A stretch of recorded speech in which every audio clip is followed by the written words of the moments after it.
I was doing a much longer video about Julian Assange, which we put up on another channel, and it struck me that Nigel Farage has links with Julian Assange. I hadn't realised this until I started doing some research. So Farage's connections to Assange are surprising to me, but of course we know about his links to Donald Trump and and therefore to the broader network involving Guccifer 2.0 and Russia. This is complex, but it has been the subject of some scrutiny, and it comes down to Farage's visits to Julian Assange at the Ecuadorian embassy in London.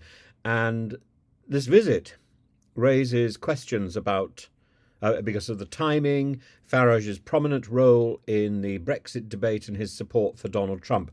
And WikiLeaks, founded by Assange, was instrumental in publishing hacked emails from the Democratic Party.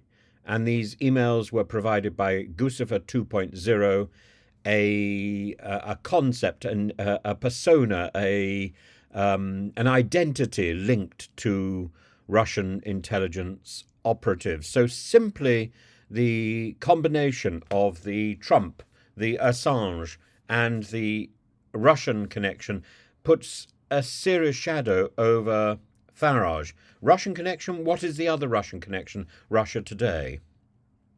So both Farage and Galloway, these two demagogues in the British political system, were both seduced into doing things for Russia Today, the television show, which has since been cancelled in the UK. Now, Farage was also closely associated with Donald Trump, making multiple visits to Trump Tower during Trump's campaign, and he had said that he wouldn't be involved in the British general election because he would be supporting Trump, which is where his real interest lay. That, of course, is a concept he's since reviewed. He's a supporter and an ally of Trump, at least until Trump got into serious legal difficulties, and then he seems to have distanced himself. Farage has openly supported Trump's candidacy, his policies, and I think his political fortunes are entwined with Trump's. As for Guccifer 2.0, the general belief is that this is a cover for Russian agents who hacked the Democratic convention emails and funneled them into WikiLeaks at a point when Julian Assange was at a low ebb and feeling deeply paranoid. He was being monitored 24 hours a day, and a lot of that ended up on being relayed and published. Him was skateboarding around the flat. There were even cameras in his loo. And he had huge influence, I suggest, because of the information coming from Guccifer 2.0 on the 2016 US presidential election. So looking at what Assange did then is important now because of the coming election again, which could well pit Biden against Trump for round two. And the US intelligence community has concluded that Russian operatives were behind the Democratic Convention hacks and that the information was strategically released to damage Hillary Clinton's campaign to aid Donald Trump. So in that case, the Guccifer 2.0 leaks were almost certainly credible, almost certainly authentic, whereas the 4chan leaks, which came afterwards, were almost certainly duplicitous and fake. The FBI have identified Farage as, quote, a person of interest in their investigation into the potential collusion between the Trump campaign and Russia, stemming from his proximity to these key figures and the unfolding scandal, including Assange and members of Trump's inner circle. And I think in this story, Assange is the fall guy. I think in this story, Assange is the pawn in what is otherwise a rather absurd progression of events where Assange's character locked into an embassy, who eventually a US judge, even on a silly island in the middle of the Pacific, concludes that he has done no harm.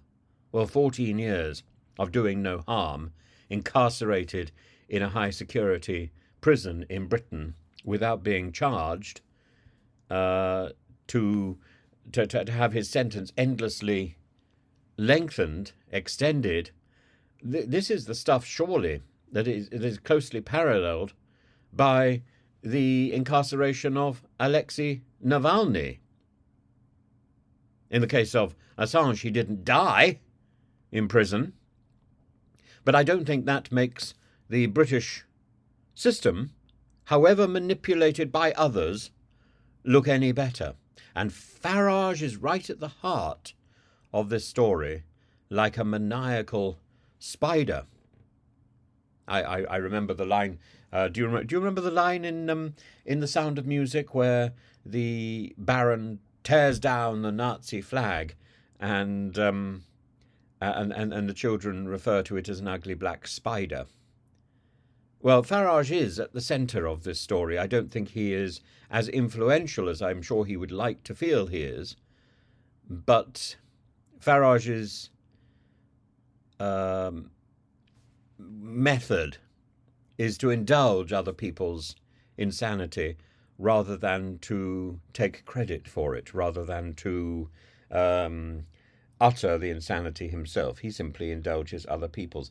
And these other people's insanity, the insanity of Trump, the insanity of Assange, the insanity of RT. And Farage stands back from it and says, well, it was just a joke. And Farage's connections to Julian Assange and to Donald Trump, along with his indirect connections with Guccifer 2.0 and Russian intelligence, form part of this broader narrative of Russian interference in the 2016 presidential election. So while Farage denies any wrongdoing, these associations continue to draw significant attention and analysis from both political and intelligence communities, and I think with good reason. And his payments from Russia today, Farage has reportedly received around £548,000 from Russia today, I think back in 2018. He's vehemently denied this, claiming he only made 2 small appearances for which he was paid under £5,000 each. So it's nice to know how much Farage charges for an interview, because some politicians do the interviews as part of their package performance and as part of their civic duty, and some politicians, like Kwasi Kwarteng, seem to charge significant sums for an appearance, like a pop star. And Farage, it seems, is one of the latter, a pop star.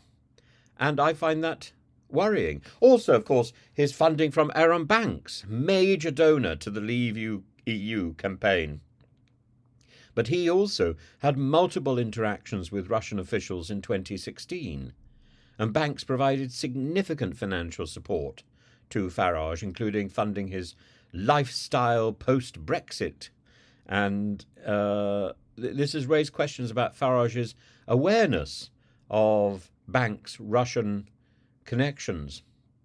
And Farage, it doesn't matter how much Farage denies any substantial ties to Russia, and dismissing allegations and reworking the context of his statements about Mr. Putin. The die is cast. The links are there. And Farage is as linked, it seems, to Russia, if not more so, than I am. And I know what my links are, and I know how vehemently I disapprove of the Moscow regime and the Kremlin, even if I have enormous affection for and continue to think very fondly of my Russian friends in Russia and those who have been exiled from Russia, who are on lists of prescribed foreign foreign individuals who are supposed to be foreign agents, which of course is nonsensical.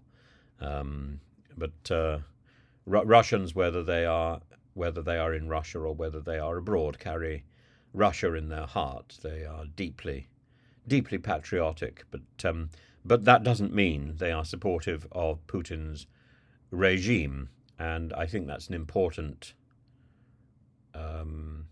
point. I know many very earnest Russians who will go out of their way to tell me and to tell others how detestable they find Putin's regime and Putin's group. But at the moment there is no alternative.